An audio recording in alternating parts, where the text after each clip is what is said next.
പുതിയൊരു വീഡിയോ എപ്പിസോഡിലേക്ക് എല്ലാ മാന്യ പ്രേക്ഷകർക്കും സ്വാഗതം. ഇനി ഞാൻ നിങ്ങളുമായി പങ്കുവെക്കുന്ന അപ്ഡേറ്റ് WWE അടുത്ത പ്രീമിയം ലൈവ് ഇവൻ്റായ ബാക്ക്ലാഷ് 2025 മാച്ച് കാർഡ് പ്രൊഡിക്ഷൻസ് ആണ്. അപ്പോൾ ബാക്ക്ലാഷിനെ സംബന്ധിച്ച് ബേസിക് ആയിട്ടുള്ള കുറച്ച് കാര്യങ്ങൾ പങ്കുവെക്കാനുള്ളത്. ബാക്ക്ലാഷിലേക്ക് ഇപ്പോൾ 4 മത്സരങ്ങളാണ് കൺഫേം ചെയ്തിട്ടുള്ളത്. ട്രിപ്പിൾ എച്ചിൻ്റെ നോർമൽ പ്രീമിയം ലൈവ് ഇവൻറ്റിൻ്റെ ഒരു രീതി അനുസരിച്ച് 5 മത്സരങ്ങളാണ് സാധാരണ കൊണ്ടുവരാറുള്ളത്. അപ്പോൾ ആ 5ാമത്തെ മത്സരം ഏതായിരിക്കും എന്നുള്ളതിനെ സംബന്ധിച്ച് വീഡിയോയുടെ അവസാനം പങ്കുവെക്കാം. ബാക്ക്ലാഷ് പ്രീമിയം ലൈവ് ഇവൻറ്റ് നടക്കുന്നത് അടുത്ത ഞായറാഴ്ച മെയ് 11-ാം തീയതിയാണ്.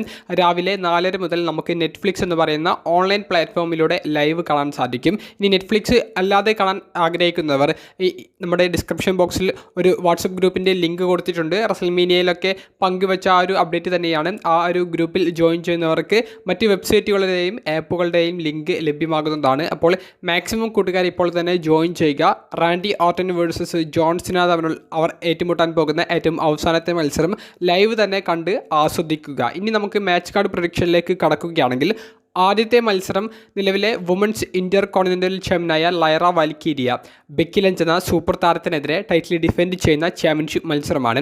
റസൽമീനിയ 41 തിരികെ വന്ന ബെക്കി ലഞ്ച് ലൈറ വാൽക്കീരിയയുടെ ടാഗ് ടീം പാർട്ണറായി കയറി വന്ന് പിന്നീട് ആ ടാഗ് ടീം ചാമ്പ്യൻഷിപ്പ് മത്സരത്തിൽ വിജയിച്ച് പിന്നീട് അടുത്ത റോ എപ്പിസോഡിൽ ആ ചാമ്പ്യൻഷിപ്പ് മത്സരത്തിൽ പരാജയപ്പെട്ടതിന് ശേഷം ലൈറ വാൽക്കീരിയയെ ആക്രമിക്കുന്നതൊക്കെയാണ് നമുക്ക് കാണാൻ സാധിച്ചത്.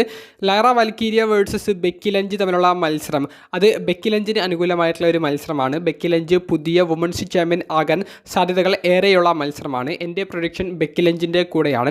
അപ്പോൾ ബെക്കി ലഞ്ച് വിജയിക്കുന്നതിലൂടെ ലൈറ വാൽക്കീരിയയ്ക്ക് ഒരു റീമാച്ച് കൂടിയും കിട്ടും. അത് ഉടനെ അവർ നടത്തും. എന്നിട്ട് ഈ ടൈറ്റിൽ സ്റ്റോറി ബെക്കി ലഞ്ച് മറ്റൊരു റെസ്ലറിനെതിരെ കൊണ്ടുപോകുന്നതും കാണാൻ സാധിച്ചേക്കാം. ലൈറ വാൽക്കീരിയ എന്തായാലും ബെക്കി ലഞ്ചിനെ പരാജയപ്പെടുത്താൻ സാധ്യതയില്ല. ക്ലീൻ ആയിട്ടുള്ളൊരു പരാജയം ബെക്കി ലഞ്ചിന് എന്തായാലും ഉടനെ കൊടുക്കാൻ സാധ്യതയില്ല.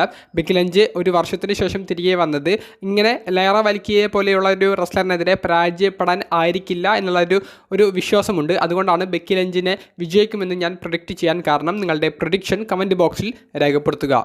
രണ്ടാമത്തെ മത്സരം ഗുന്തർ വേഴ്സസ് പാറ്റ് മക്ഫി തമ്മിലുള്ള മത്സരമാണ്. റസൽമേനിയ 41 പരാജയപ്പെട്ടതിൻ്റെ ഫ്രസ്ട്രേഷനായിരുന്നു പാറ്റ് മക്ഫിയെ ആക്രമിച്ചുകൊണ്ട് റോ എപ്പിസോഡിൽ ഗുന്തർ അന്ന് കാണിച്ചത്. തുടർന്ന് ഗുന്തറിനെ സസ്പെൻഡ് ചെയ്യുകയും ചെയ്തു. പാറ്റ് മക്ഫിയാണ് ഗുന്തറിനെതിരെയുള്ള മത്സരം ബാക്ക്ലാഷ് പ്രീമിയം ലൈവ് ഇവൻറ്റിലേക്ക് വേണം എന്നുള്ളത് ആവശ്യപ്പെട്ടത്. ആ മത്സരം കൺഫേം ചെയ്തിട്ടുമുണ്ട്. മത്സരത്തിൽ നമുക്ക് എല്ലാവർക്കും പ്രൊഡിക്റ്റ് ചെയ്യാൻ പറ്റുന്ന പോലെ തന്നെ ഗുന്തർ വിജയിക്കുന്നത് തന്നെയായിരിക്കും കാണാൻ സാധിക്കുന്നത്. ഗുന്തർ വിജയിച്ച് അദ്ദേഹം ആ ഒരു വേൾഡ് ടൈറ്റിൽ തോറ്റ ആ ഒരു രീതിയിൽ നിന്ന് മാറി അദ്ദേഹത്തിൻ്റെ മൊമെൻറ്റം വീണ്ടെടുക്കുന്നതായിരിക്കും അദ്ദേഹത്തിൻ്റെ മത്സര പ്രകടനത്തിലൂടെ നമുക്ക് കാണാൻ സാധിക്കുക. കുറച്ച് നീണ്ട വർഷങ്ങൾക്ക് ശേഷമാണ് പാറ്റ് മക്ഫി ഒരു സിംഗിൾസ് മത്സരത്തിന് വേണ്ടി തിരികെ റിങ്ങിലേക്ക് കയറുന്നത്. പാറ്റ് മക്ഫിയുടെ ഭാഗത്ത് നിന്ന് കിടിലമായിട്ടുള്ളൊരു പെർഫോമൻസ് ഉണ്ടാകുമോ എന്നുള്ളത് ചോദ്യമാണ്. എന്തായാലും ഗുന്തർ മത്സരം മോശമാക്കാൻ സാധ്യതയില്ല. സ്ക്വാഷ് മത്സരം ആകാതിരിക്കാൻ നമുക്ക് പ്രാർത്ഥിക്കാം. സ്ക്വാഷ് മത്സരമാണെങ്കിൽ അത് ബാക്ക്ലാഷ് പ്രീമിയം ലൈവ് ഇവൻറ്റിനെ നല്ല രീതിയിൽ ബാധിക്കും. കാരണം കുറച്ച് മത്സരങ്ങളിൽ ഒന്ന് തന്നെ സ്ക്വാഷ് മത്സരമായാൽ അത് പ്രീമിയം ലൈവ് ഇവൻറ്റിൻ്റെ ആസ്വാദനത്തെ ബാധിക്കും. എൻ്റെ പ്രൊഡിക്ഷൻ ഗുന്തറിൻ്റെ ഒപ്പമാണ്. നിങ്ങളുടെ പ്രൊഡിക്ഷൻ കമൻറ്റ് ബോക്സിൽ രേഖപ്പെടുത്തുക. മൂന്നാമതായി കൺഫേം ചെയ്തിട്ടുള്ളത് യുണൈറ്റഡ് സ്റ്റേറ്റ്സ് ചാമ്പ്യൻഷിപ്പ് മത്സരമാണ്. നിലവിലെ ചാമ്പ്യനായ ജേക്കബ് ഫാറ്റു ഫേറ്റൽ 4-way മത്സരത്തിലൂടെയാണ് ടൈറ്റിൽ ഡിഫെൻഡ് ചെയ്യുന്നത്. Drew McIntyre, LA Knight, Damian Priest തുടങ്ങിയവരാണ് മത്സരത്തിൽ പങ്കെടുക്കുന്ന മറ്റ് മത്സരാർത്ഥികൾ. അതിഗംഭീരമായിട്ടുള്ള മത്സരം പ്രതീക്ഷിക്കുന്നുണ്ട്. ബാക്ക്ലാഷ് പ്രീമിയം ലൈവ് ഇവൻറ്റിലെ മാച്ച് ഓഫ് ദ നൈറ്റ് ഏതായിരിക്കും എന്നുള്ളതിന് ഇനി നമുക്കൊരു സംശയം വേണ്ട. അത് ഈ ഒരു ഫേറ്റൽ 4-way മത്സരമായിരിക്കും.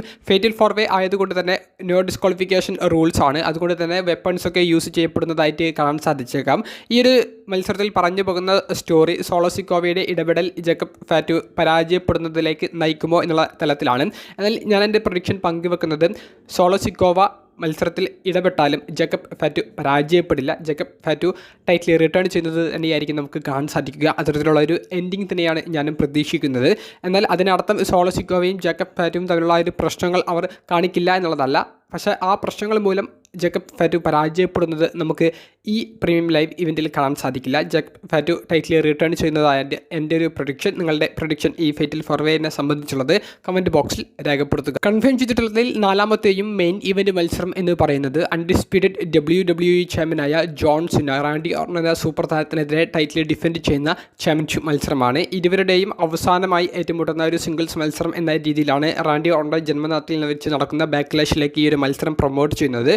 ഈ മത്സരം ചോദിച്ചു വാങ്ങുന്നത് റാൻഡി ഓർട്ടനാണ്. ജോൺസണയെ ആക്രമിച്ചുകൊണ്ട് RKO ചെയ്തുകൊണ്ട് റാൻഡി ഓർട്ടനാണ് വെല്ലുവിളി ഉന്നയിക്കുന്നത്. ലാസ്റ്റ് റിയൽ ചാമ്പ്യനാണ്, താൻ ഈ ഒരു ചാമ്പ്യൻഷിപ്പ് കൊണ്ട് പോകുകയാണ് എന്നൊക്കെ പറഞ്ഞ് പ്രകോപിപ്പിച്ചത് കൊണ്ടാണ് താൻ ജോൺസണെതിരെ വന്നത് എന്നും ജോൺസന് ആരാധകരെ വഞ്ചിക്കുകയാണ് ചെയ്തത് എന്നുള്ളൊരു കാരണമാണ് റാൻഡി ഓർട്ടൻ മുന്നോട്ടേക്ക് വെച്ചിരിക്കുന്നത്.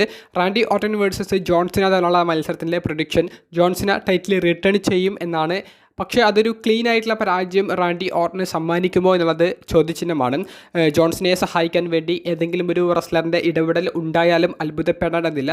പക്ഷേ ആ ഒരു റെസ്ലർ ആരാണെന്ന് നമുക്ക് പറയാൻ സാധിക്കില്ല. അത് വലിയൊരു സർപ്രൈസോട് കൂടിയിട്ട് ചിലപ്പോൾ ട്രിപ്പിൾ എച്ച് കൊണ്ടുവരുന്നതായിരിക്കാം. എന്തായാലും ഒരു ക്ലീൻ ആയിട്ടുള്ള പരാജയം റാൻഡി ഓർട്ടന് കൊടുക്കാൻ സാധ്യതയില്ല. കാരണം റാൻഡി ഓർട്ടൻ്റെ ജന്മനാട്ടിൽ വെച്ചിട്ട് നടക്കുന്ന ഷോയാണ്. റാൻഡി ഓർട്ടന് ഇപ്പോൾ നല്ലൊരു മൊമെൻറ്റം ബിൽഡ് ചെയ്ത് വന്നിട്ടുണ്ട്. അപ്പോൾ ആ സമയത്ത് തന്നെ റാൻഡിയെ ക്ലീനായി പരാജയപ്പെടുത്തിയാൽ അത് റാൻഡി ഓർട്ടനെയും WWE സ്റ്റോറി ലൈനെയും നല്ല രീതിയിൽ ബാധിക്കും. ഓൾറെഡി റസൽമേനിയ 41 മുൻകൂട്ടി നിശ്ചയിച്ച ആ ഒരു മാച്ച് തന്നെ റാൻഡി ഓർട്ടന് മാറ്റപ്പെടേണ്ടതായിട്ട് വന്നു. അപ്പോൾ ഇനിയൊരു ക്ലീൻ ആയിട്ടുള്ള ഒരു പരാജയം റാൻഡി ഓർട്ടന് കിട്ടിയാൽ അത് വലിയൊരു തോൽവിയായിരിക്കും. അപ്പോൾ ജോൺസനെ ടൈറ്റിൽ റിട്ടേൺ ചെയ്യുന്നത് തന്നെയായിരിക്കും കാണാൻ സാധിക്കുക. ബാക്ക്ലാഷ് പ്രീമിയം ലൈവ് ഇവൻറ്റിൽ സർപ്രൈസുകൾ പ്രതീക്ഷിക്കാവുന്നതാണ്. അപ്പോൾ ഇതാണ് എൻ്റെ പ്രൊഡിക്ഷൻ. നിങ്ങളുടെ പ്രൊഡിക്ഷൻ എന്താണെന്നുള്ളത് കമൻറ്റ് ബോക്സിൽ രേഖപ്പെടുത്തുക. ബാക്ക്ലാഷ് പ്രീമിയം ലൈവ് ഇവൻറ്റിലേക്ക് 5ാമതായി കൺഫേം ചെയ്യാൻ സാധ്യതയുള്ള മത്സരങ്ങൾ, അത് 2 സ്റ്റോറികളാണ് നിലവിൽ റോയിൽ അവർ കാണിച്ചു തന്നിട്ടുള്ളത്. അതിൽ 2ഉം ഏതാണെന്ന് നമുക്കൊന്ന് നോക്കാം. ഒന്ന് വേൾഡ് ഹെവി വെയ്റ്റ് ചാമ്പ്യൻഷിപ്പ് സ്റ്റോറിയാണ്. നിലവിലെ ചാമ്പ്യനായ ജെ ഊസോ ആദ്യമായി ആ ഒരു ടൈറ്റിൽ ഡിഫെൻഡ് ചെയ്യുന്നത് യൂട്യൂബിലെ മെഗാ സ്റ്റാറായ ലോഗൻ പോളിനെതിരെ ആയിരിക്കാൻ സാധ്യതയുണ്ട്. അത്തരത്തിലുള്ള ഒരു ചലഞ്ചും കഴിഞ്ഞ റോ എപ്പിസോഡിലൂടെ നമുക്ക് കാണാൻ സാധിച്ചു. അങ്ങനെ ഒരു മത്സരം നടക്കുകയാണെങ്കിൽ ജെ ഊസോ അനായാസം ആ ടൈറ്റിൽ റിട്ടേൺ ചെയ്യുന്നത് കാണാൻ സാധിച്ചേക്കാം. നല്ലൊരു പെർഫോമൻസ് ലോഗൻ പോളിൻ്റെ ഭാഗത്തുനിന്ന് പ്രതീക്ഷിക്കുന്നുണ്ട്. ഇനി മറ്റൊരു മത്സരമുള്ളത് ഒരു ടാഗ് ടീം മത്സരമാണ്. വുമൻസ് ഡിവിഷനിൽ നിന്നുള്ള ഒരു മത്സരമാണ്. നിലവിലെ വുമൻസിൻ്റെ വേൾഡ് ചാമ്പ്യനായ ഇയോ സ്കൈയും റിയാ റിപ്ലിയും ടീം ആയിക്കൊണ്ട് NXTയിൽ നിന്ന് ഇപ്പോൾ മെയിൻ റോസ്റ്ററിലേക്ക് വന്നുകൊണ്ടിരിക്കുന്ന ജൂലിയ, റോക്സിനി പെരസ് തുടങ്ങിയവർക്കെതിരെ കളിക്കുന്ന ഒരു ടാഗ് ടീം മത്സരം, അതിൻ്റെയും സാധ്യത റോ എപ്പിസോഡിൽ നമുക്ക് വ്യക്തമായി മനസ്സിലാക്കാൻ സാധിക്കുന്നുണ്ട്. ഈ 2 മത്സരങ്ങളിൽ ഏതെങ്കിലും ഒന്ന് ബാക്ക്ലാഷ് പ്രീമിയം ലൈവ് ഇവൻറ്റിൽ വെച്ച് നടക്കാനാണ് സാധ്യത. ഈ മത്സരം നടക്കുകയാണെങ്കിൽ, അതായത് ഈ ഒരു ടാഗ് ടീം മത്സരം നടക്കുകയാണെങ്കിൽ ഇയോ സ്കൈ, റിയ റിപ്ലി തുടങ്ങിയവരുടെ ടീം തന്നെയായിരിക്കും വിജയിക്കാൻ പോകുന്നത്. അതിനുശേഷം ഇയോ സ്കൈ വേഴ്സസ് റിയ റിപ്ലി തമ്മിലുള്ള ഒരു മത്സരവും പ്രതീക്ഷിക്കാവുന്നതാണ്. അപ്പോൾ ഇതൊക്കെയാണ് നമുക്ക് മാച്ച് കാർഡ് പ്രൊഡിക്ഷനെ സംബന്ധിച്ച് പങ്കുവെക്കാനുള്ളത്. അപ്പോൾ നെറ്റ്ഫ്ലിക്സിലൂടെ അല്ലാതെ കാണാൻ ആഗ്രഹിക്കുന്ന കൂട്ടുകാർക്ക് വേണ്ടി നമ്മുടെ ഡിസ്ക്രിപ്ഷൻ ബോക്സിൽ വാട്സപ്പ് ഗ്രൂപ്പിൻ്റെ ലിങ്ക് കൊടുത്തിട്ടുണ്ട്. ജോയിൻ ചെയ്ത് മാക്സിമം സപ്പോർട്ട് ചെയ്യുക. അപ്പോൾ അടുത്തൊരു വീഡിയോയുമായി കാണുന്നത് വരെ ബൈ.